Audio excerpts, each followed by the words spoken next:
I've been very lucky for most of my life. I haven't had money or health problems. I'm surrounded by kind, intelligent people who love me. And I'm fortunate enough that I've been a full-time indie developer for the last 6 months. The problem is that I haven't really earned any of it, and I'm this close to having an actual disaster. For those of you who don't know me, hi, I'm Amiguri, certified trash panda and former professional narrative designer with Wizards of the Coast and Serenity Forge, and now the creator of All the Promised Burn, a hand-drawn, knowledge-based RPG about what an assassin does after the war ends, where you collect artifacts to increase your knowledge and unlock more dark corners of the world and your heart. Now, if this is your first video with me, you probably think you're watching me have an imposter syndrome crash out, which, maybe. I don't know, you can judge for yourself. But let's go back to the beginning of Amiguri becoming a game designer. Little high school Mai actually wanted to be a novelist, but the problem is that novelists don't make money. Whoops! You're not really making money unless you're in the top 5 of all authors, and unless you're doing that, you are not going to make a full-time income on your novel work. I briefly considered being an artist, as well as at the time I played music and I did theater, so I wondered if I shouldn't do one of those things instead. But I decided I wanted a salary and insurance, and I loved playing games, so I decided to go to game design college. At the time, my friends and parents were all so supportive. They were telling me they thought I could do it, and that I was just so talented and cool, and honestly now, I just kind of wish they wouldn't have. I wish at least someone had said, don't chase your dreams. Chase stability so that you can pursue your dreams in the long term. I wish someone had at the very least made me consider something stable like engineering or accounting or even just programming for games instead of trying to go into design. I was lucky, yes, that I had people in my corner rooting for me, but looking back on it now, I guess it's just I don't place a lot of value on having the job title of being a game designer. Anyone can be a game designer by designing games, so it doesn't really matter if I'm doing it for my official profession TM, as long as I'm doing it as my calling. So, with my luck manifesting again in the form of a couple of scholarships and my well-to-do parents, I blithely went off to DigiPen Institute of Technology to get my Bachelor of Arts in Game Design. Not gonna lie, I actually don't even know where my physical degree is these days.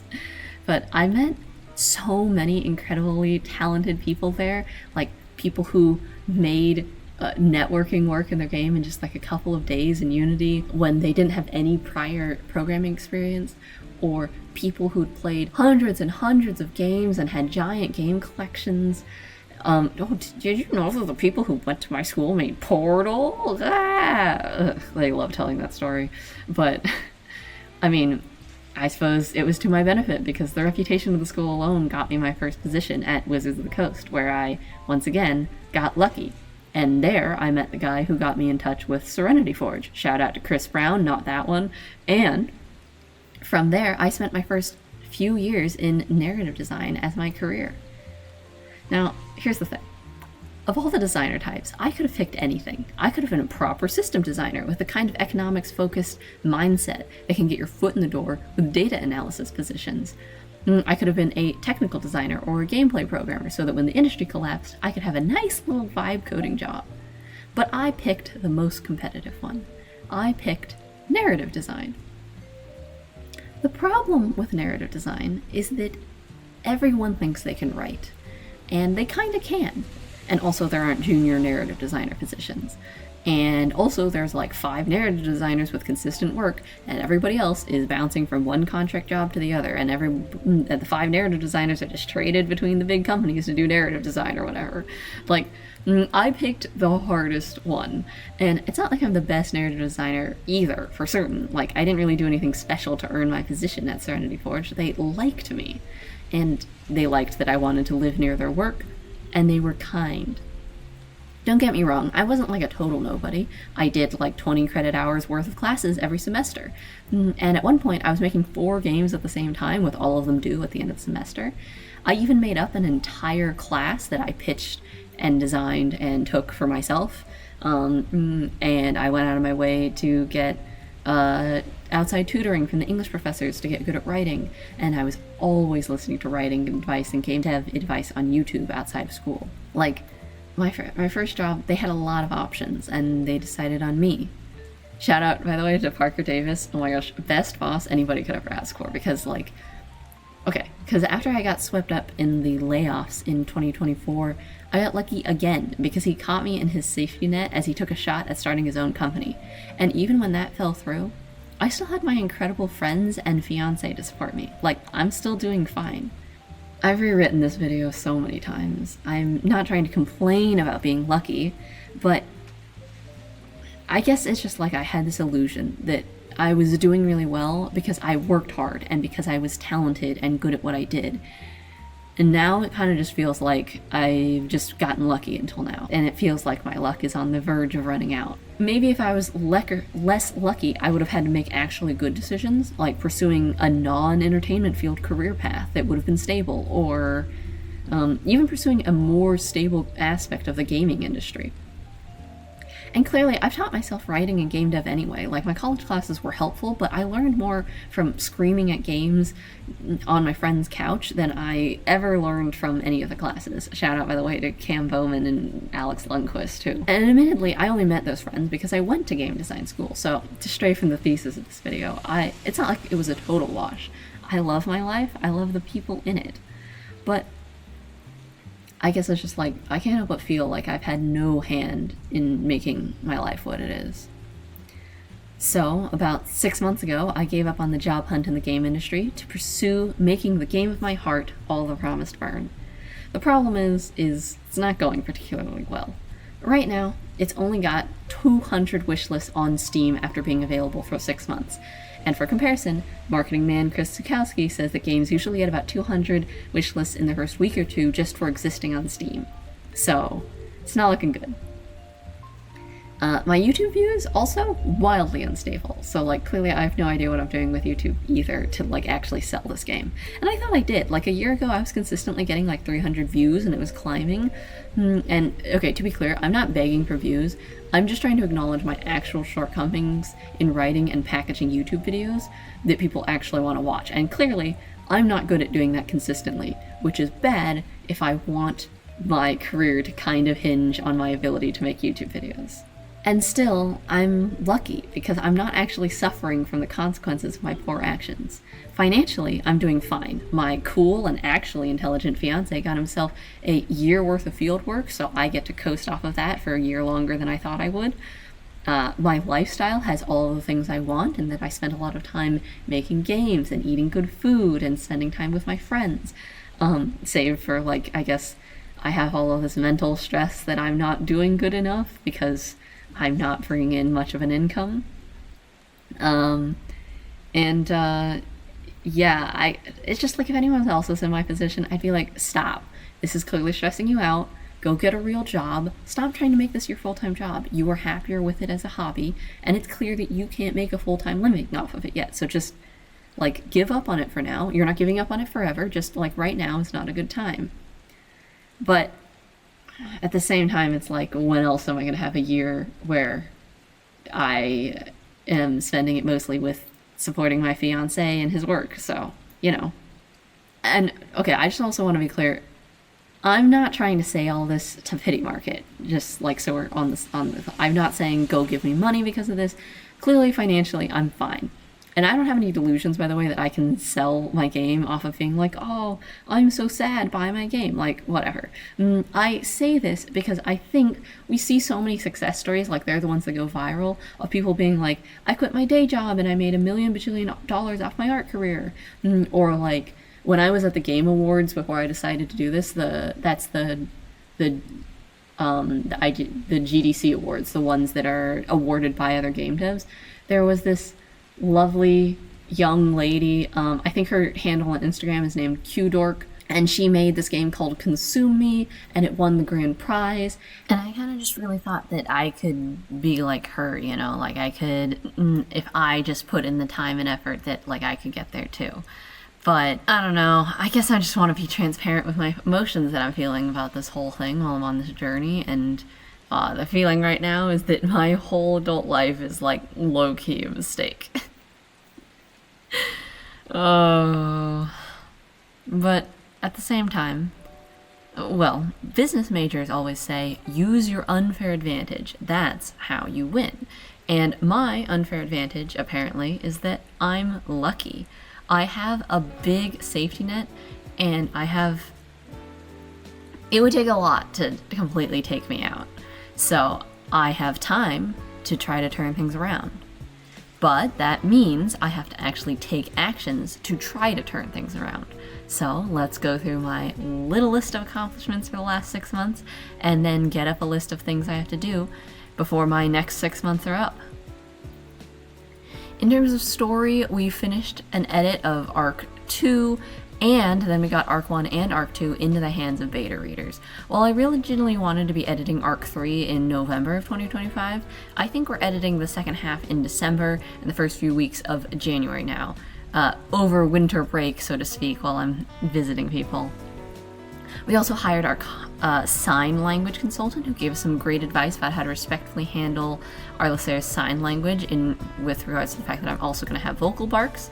Though I'm actually still looking for a sensitivity consultant for Black characters, so if that's you, I'll buy you lunch, and I'd love to talk to you about some things. So we created and then promptly kind of threw out a whole production schedule, but that's okay because this is my first time making a game of this scale in this engine, in contrast to the 20-something games I've made in Unity. So obviously it makes sense that I'm not as good at production as I was in Unity, not to mention that this is my first time really putting a lot of effort into the art and having a story of this size. So it makes sense, there's a lot of things, big learning curve. And hopefully, next time around we'll be better at it. It just makes sense that I'm not necessarily as good at production in this engine as I was in Unity. However, I do have a list of things I want to do and goals I want to achieve still, aka this list that we're talking about right now.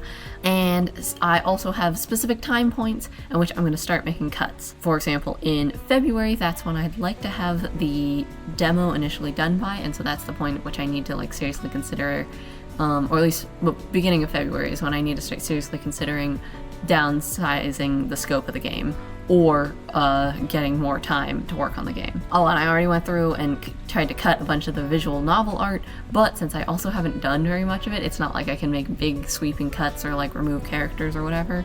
It's at this point, it's still, we kind of haven't started. Speaking of art, we have finished all of the world backgrounds, like I had said.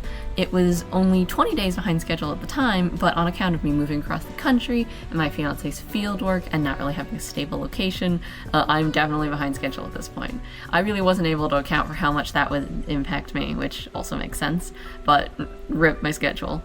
I do have NPC art and art for the puzzles still to do, like the basically world set dressing. Gameplay-wise, I think I've figured out most of the tech stuff that I want to be doing. Right now, it's just a matter of actually implementing everything. But whenever I get into implementing stuff, I keep adding a lot more little frills and nice touches than I expect. I stopped a while ago to add a whole Lancer Cooley minigame. It's my, fictional chess stand-in. And that took me way longer than I thought. That took me a whole week instead of a day. And so, which ended up being good because it did make me learn scripting, but the actual product was probably not worth the time that I put into it because it's not a very good game. But yeah. So what does the production schedule look like now? Well, with the whole moving around the country thing, it is legitimately harder to know when I should try to get stuff done by, if it's realistic with my moving schedule. I'm also a huge homebody, and I like to just settle into one spot and have a routine, so emotionally it's also been a lot more taxing than I kind of expected, which is, just another unexpected factor in the pile, but life's always unexpected, so If I was good at production, I would give myself more leeway instead of assuming that I will be always operating at full capacity. But my goals are loosely that, firstly, I want to have all the pieces of the game finished by the end of January. That's that the story is scripted, the gameplay is implemented, and the art is mostly done. Then in February, I want to just implement as much of the story as I can to try to announce the demo maybe in the end of February or in March. And then after I release the demo, I want to just spend the next couple of months finishing up the game. So we're trying to aim for like a 2026, mid 2026 release, but don't quote me on that. And if anyone asks, this isn't an official announcement, so that I can make that a marketing beat later. But you guys aren't my marketing people. You guys are my trusted advisors or something, so it's fine. Yeah, so I suppose just finish the game is kind of like oversimplifying it, but I just want to get to the point where it's like, and now we got to put the game together, because in the worst possible scenario, I want to be able to launch the first arc of the story now and then have the second and third arcs of the story release as free updates later, sort of like seasons of a TV show. And so that gives me a little bit of leeway with what I'm doing over the next year here. So if we don't fit now, it's not ideal. People have generally indicated in polls and such that they would not be interested in buying something that's going to come out episodically, but hopefully the first part will hook people, and then the second parts will just sort of bring people back in. As for finances, I am fortunately set for a bit. I will probably actually get that part-time job, though, as soon as I'm not moving around all the time. I often feel like, anyone could do what I'm currently doing if they were in my shoes. Some people probably could do it even more excellently. The biggest downside to being lucky is that you don't ever feel like you've achieved anything, even if some small part of your efforts have contributed to your success. The biggest downside to being lucky is that you don't see your missteps because you're shielded from them until years later. But the good thing about my kind of luck is that I'm surrounded by wonderful, talented, and kind people who love me, like my fiancé, like my friends, like my fellows in my atelier, and even on some level, you guys watching this video now. So I think it's probably safe to say that any success I have with my game at this point can be attributed directly to you.